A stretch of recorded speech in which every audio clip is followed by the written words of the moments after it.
$17 past the hour on News Talk 1290. It's the Rise and Shine show on News Talk 1290. NewsTalk1290.com on mobile with your Radio Pup mobile app. In the studio with us is Terry McAdams from Mac Tech Solutions here in Parker Square. Good morning, Terry. Glad to have you along. We were talking a little earlier about the lost iPhone that got found. Yeah. And, of course, you guys, we kind of jokingly said, hey, bring it in. We'll get it. We'll service it for you. But no joke, bring it in. He'll take a look at it for you. Yeah. But I think that's fascinating that you could drop the thing out of a plane at 9,000 feet. It survives the fall, and you can still find it. Well, we've had rain, so maybe the ground is a little softer. Maybe a little bit. So that might have helped. Or that mesquite that it was found under. Is that what the story said? Found under a mesquite maybe tree. It helped break the fall. I mean, people have fallen out of airplanes and landed and survived. That's insanity. So. But there's not a lot of moving parts in them, and they're pretty solid, and so it doesn't surprise me, actually, that it would work. Well, you hear Terry here every Monday through Thursday with us with Terry's Tech Minute at 7:50 a.m. and 4:30 p.m., and on Fridays at about 7:15, 7:20 a.m. And if you got a question for Terry this morning, you can call him. He's live here in the studio with us at 940-763-1290, 763-1290. What's on your mind today, Terry? Well, what's the biggest problem with cell phones? A battery. Exactly. Yeah. So it dies when you most need it. Well, battery technology's come a long ways. I know y'all can't see it. I'll be posting the video soon. Y'all be able to see these. But I have some. In this case, the brand is a Tech Armor. It's just the brand name of these batteries. They're little battery packs, lithium-ion battery packs. They've come a long ways. These things work very, very well. I have this smaller one that can get you a couple of charges for your phone. Right. And then you got this other one that would probably get 20 or 30. Now, these are not batteries that replace the existing battery in the phone. It charges the battery in the phone. Right.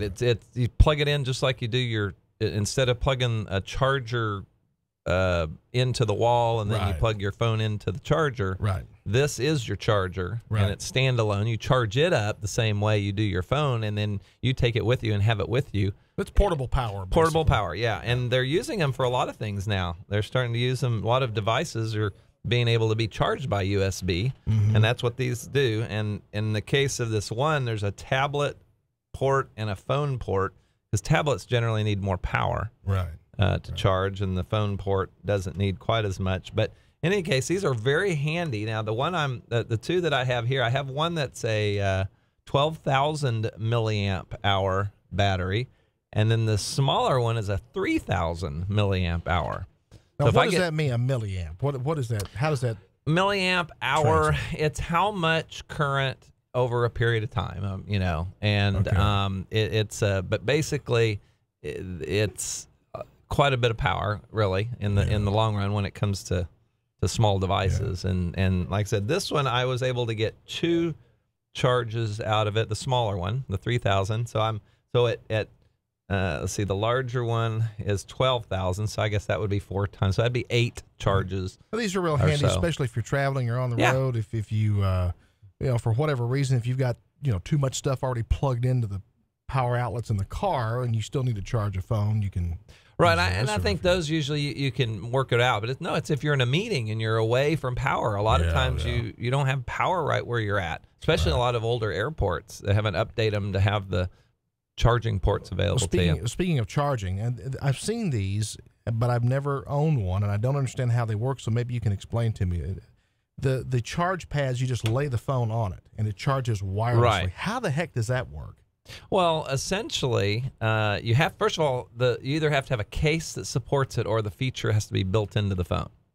Okay. So my Apple Watch is inductively charged. Is it does it use something magnetic to charge it? Or no, the magnet only comes into play to hold it in place. Okay. In that case, on the Apple Watch. But when it comes to other devices, it's simply on. It's inductive. It's like a transformer type of circuit that goes through space and needs to be in close proximity. Yeah. But that works. It's a good technology. I mean, it actually works.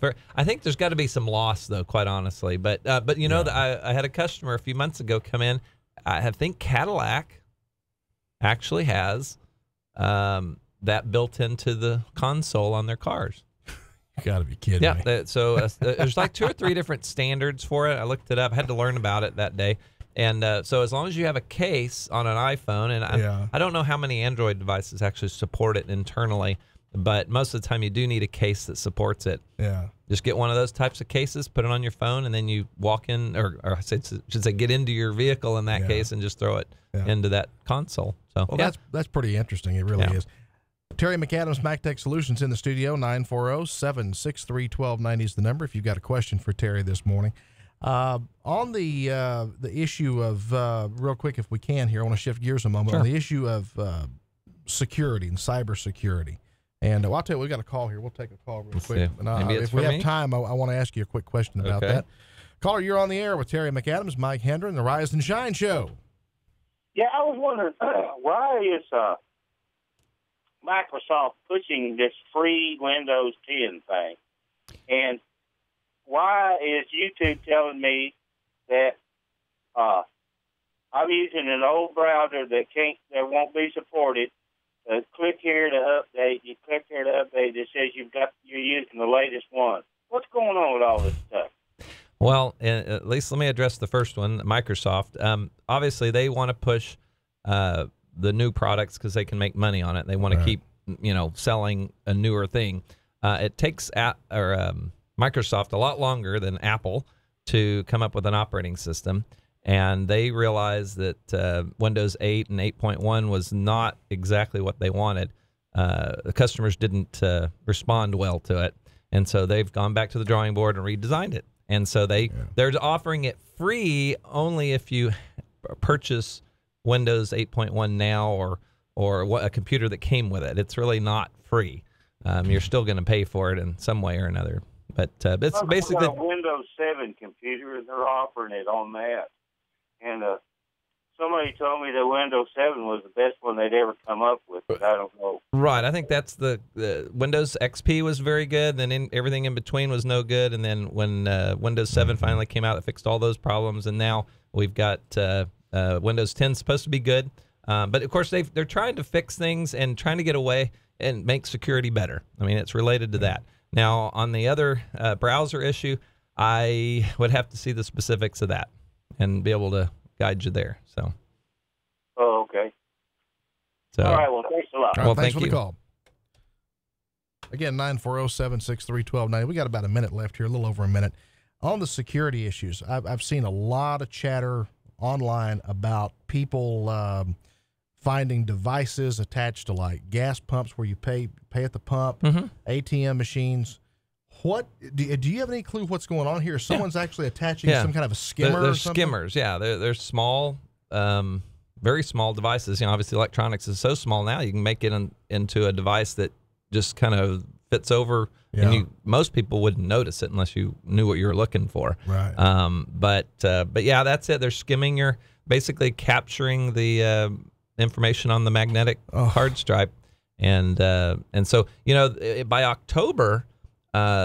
Merchants are going to have to be able to support the new chips that are on the cards, and we are ready to do it now. Our terminal will be updated here soon to be able to accept those chips. But the cards, the credit card companies who issue the cards have to have it on there and available. And merchants, if they do not support it, are going to be charged more. So that's going to be one step in doing it. Of course, they're going to have to retrofit all of those. Existing readers, the card readers, the gas pumps, and everything that don't have that now. One of my cards already has that. In fact, it's about the only way you can use it is to stick it into the machine with the chip, and it reads the chip. So, but that's going to be just over time. It'll have to solve that. But that's been around for a long time. And then of course the thing about going into a restaurant and handing your card and they go off somewhere, and then come back. Well, they've had, I think even in Wichita Falls, they've had skimmers. They got a little thing in their pocket and they skim it, they put it back in their pocket, they then ring up the sale, and you're totally unaware that you're unaware that it was charged. Then you wonder why you have things being spent on the internet a few days later. MacTech Solutions here in Parker Square between Ganache and Holders Jewelers, open 6 days a week, Monday through Saturday. Terry, how do they get in touch with you? Of course, 767-6227. Hit our Facebook page, just search for MacTech Solutions, and then MacTech-Solutions.com on our website. This Week in Texas History coming up, focus on ag and more, and your news and weather from KAUZ next.